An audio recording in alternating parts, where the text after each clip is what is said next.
This year I dedicated myself to rereading the Harry Potter series and vlogging about my experience. This is Maggie Rereads Harry Potter, part the 5th, Harry Potter and the Order of the Phoenix. It was weird. My trek through this book is weird because I remember even the first time I read it, there's like the first few chapters where it's like, we're at number 12 Grimmauld Place. Oh, we're at a hearing. It was like, okay, let's just get through it. And I'm like, oh, I'm a grown-up this time. I should be able to get through it right quick. Nope, took me 3 months. Took me 3 months to get through the first 3 chapters of this book, and then I read the rest of it in a day. I don't even know. So if you're observant, you might notice this is a hardcover copy of The Order of the Phoenix, and in the last video, I had a softcover copy. What happened? I lost the softcover copy and had to take this out from my school's library. Support your local library, kids. Let me just get my notes from my telephone. Number 1, all Litlins out there, please plug your ears because things are about to get dirty. So my favorite thing about rereading the Harry Potter books is going back with my newly dirty mind and seeing all of the weird things that were in the book. So first of all, Dudley's gang call him Big D. I'm just gonna leave that. Just gonna leave that there. Molly Weasley telling the twins, just because you're of age now doesn't mean you have to whip your wands out for everything. When Harry does not get expelled, Ginny Weasley is running around the house saying, he got off, he got off. I bet he did, Ginny, I bet he did. Page 242. Instead of saying Ron yelled, or instead of saying Ron screamed, or erupted, or whatever, J.K. Rowling writes, you mean we're not going to use magic? Ron ejaculated loudly. Also, every character in this book is a sassy motherfucker, but my personal favorite is Minerva Have-a-Biscuit Potter McGonagall. When Umbridge comes to review her class for her, she keeps interrupting and going, ahem, ahem, ahem, ahem. And in response, she just goes, are you quite sure you wouldn't like a cough drop, Dolores? Marietta is asked if she knows that these meetings have been going on for a while or whatever. She shakes her head no. And then Umbridge is like, what do you mean no? And then Minerva says, well, usually when someone shakes their head, they mean no. So unless Miss Edgecombe is using a form of sign language as yet unknown to humans, Minerva McGonagall, sassy motherfucker. Also, you should know I am shipper trash, and this entire book made it very easy for me to be shipper trash. Hashtag Neville Luna for life, and because of that, I choose to believe Neville didn't want to sit with Luna in the compartment on the train because he thought that Luna was hot AF. So he didn't want to sit with her on the train because he was intimidated. I also wrote down hashtag Dean Seamus 2K15. I'm not sure to what I was referring in this book, but yeah, duh, hashtag Dean Seamus 2K15. I don't ship Drarry, I have nothing against the people who do, but I don't like it. It's like, I haven't found any good fan fiction of it, to be quite honest, so why? But so, Draco Malfoy is unable to threaten Harry without creating sexual tension so thick I could cut it with a knife. Uh-oh, Potter. I might have to give you detention. Manners, Potter. Oh, I'll have you, Potter. Think you're so manly. It's okay, Draco. We get it. You're not straight. It's okay, really. It's fine. It also occurs to me that Ron and Hermione could have totally been dating the entirety of 5th year and Harry wouldn't notice because Harry is about as observant as a toad, because Ron gets so jealous when Hermione's writing to Victor and he bought her perfume for Christmas. I'm trash. I'm super trash. That's what I am. I'm trash. On the subject of Harry and Cho Chang, Harry The girl's boyfriend just died. This is not the time for you to bust a move. Like, literally, their first kiss. I forgot about this because it's not how they did it in the movie. But in the book, right before their first kiss, Cho is crying because she's like so upset that Cedric is dead. And they're in the room of requirement, and then Mistletoe pops up. And they're crying, and she's crying, and she's crying, and she's crying, and then Harry just kisses her. And I'm like, no, that's not a thing. When someone is crying, that is not the time to plant one on them. It's just not. It's a bad idea. What also kind of bugged me is in the book, there was like a whole slew of people who were like, oh, why is Cho Chang crying all the time? Why is she crying all the time? She's crying because her boyfriend died less than 6 months ago. I feel like that's a really good reason to cry.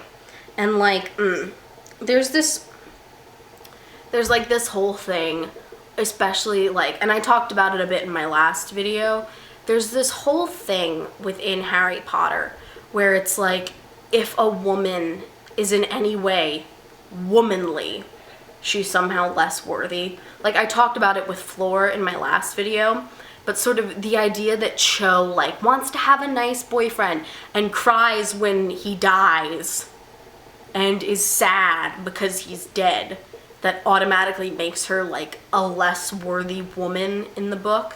There's a very good poem by Rachel Rosted. It's called To J.K. Rowling from Cho Chang. I will link it in this vicinity, and it explains why, especially having Cho be, oh, the sad woman who cries all the time, is sort of a not good idea, because it contributes to the fetishization of Asian women and all of that jazz. But this poem explains it better than I can. Speaking of which, there's a point in this book where Pansy Parkinson makes fun of Angelina Johnson's braids. Like, because, I don't know, maybe it was meant as something innocent, but Angelina Johnson is a black woman in this book who has braids in her hair. And then Pansy Parkinson yells at her, your hair is so disgusting, who would want worms coming out of their head? And I'm just like, what the fuck? What the actual fuck? I know that this is meant to be like, look how bad the Slytherins are, they're so racist and evil, but it's like, I know that she was magical racist, but how fucking dare she be real racist? The thing that I didn't appreciate about Pansy Parkinson making the comment on Angelina's braids was, first of all, that's fucked up, but second of all, using the behavior of overt racism as a characteristic of a bad character is dangerous, because it takes the pressure off of all of the rest of us, basically, to be fighting against systemic racism. So by saying racism is a characteristic that only bad characters or bad people have, it's absolving the rest of us of our responsibility towards trying to eliminate racism and other prejudices in our society. I consider myself a good person, and I would never do anything overtly motivated by racism. But the thing is, by being a white woman, I have privileges that come to me as a result of centuries of systemic racism. If I'm able to dismiss racism as being a bad people characteristic, then that kind of absolves me of my responsibility to try and do more, if that makes even the slightest bit of sense. So these are more situations in which I got vocally angry in this book. There's the point that says, where one of the Weasleys says, Percy sent back his Christmas jumper. I gasped and said, you bastard, and frightened the crap out of my roommate. I physically applauded when Fred and George said, give her hell from us, Peeves, and Peeves saluted, because it's like, Peeves is meant to be kind of an awful person. Like, that's what he does. He's a butt. He's a butt. He's a floating butt that just lives at Hogwarts. But when even he is like taking the stand against Umbridge, I'm like, yeah, I salute you, Peeves. Nearly Headless Nick. made me so sad because he gave this whole spiel about death at the end after Sirius dies. And it's about basically how not everyone comes back as a ghost, because those who choose to come back as a ghost are taking the coward's way out. And I was just like, it hit me right here, because it's like, do you want to be living a half a life, or do you want to go forward and face the unknown? And it's also very important for a Gryffindor character, like the mascot of Gryffindor House, the Gryffindor House ghost, to say, I was a coward. Because Harry is so typically Gryffindor, it is hysterical. Because, like, he gets kicked off the Quidditch team because someone insults his mother. And he's like, not on my honor, you won't. And, yes. And so, to hear from somebody who supposedly epitomizes these house values of bravery and chivalry and honor, to say, I was a coward and I'm okay with admitting that. That might not strike Harry as important here, but it's going to be important down the line. Neville's family. He was just, oh my god. He's just so resigned to it at this point. Like, yeah, it happened. And when he visits them, he's just kind of like, yep, go ahead, laugh at my family. And my little heart broke into a million little pieces.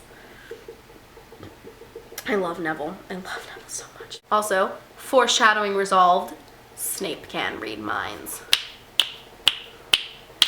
Haha. The more I read of Hermione, the less I identify with her. When I was a child, I was very much like, I'm just like Hermione because we both like books and we have terrible hair and weird teeth, and one day this means that I'm gonna vanquish the Dark Lord because I like books. But now, like, reading Hermione's character, I feel like I don't identify with her anymore, and I'm not sure that that's a bad thing, because Hermione is fucking ruthless. Like, there are so many Slytherin characteristics that I see in all of these characters, but none so much as Hermione. She's fiercely loyal to the people around her and the people that she trusts. And she is incredibly cunning and manipulative. She manipulates Rita Skeeter, as in the last book, with the knowledge that she is an unregistered animagus. She makes a piece of paper that is jinxed and will curse anyone with incurable boils if they tell about Dumbledore's army. Like, that's the thing too. Like, J.K. Rowling has said that the boils faded, but she still had scarring. So this woman just now has Sneak scarred across her forehead from something stupid she did when she was 16. I personally am kind of finding myself identifying more with Luna Lovegood recently, because I love, like, Luna very much has her own way of looking at the world, and people don't understand that a lot, but she's not going to change that for other people, and I feel like that's something that I identify with Luna. Up next, we've got Harry Potter and the Half-Blood Prince. This one is my favorite. Don't tell the others. So, I hope that you had a good time. As usual, leave any comments in the comments. I would love to discuss it with you. So, yeah. I have only a couple words to say to you. That's nitwit, blubber, oddment, tweak, and I'll see you next time.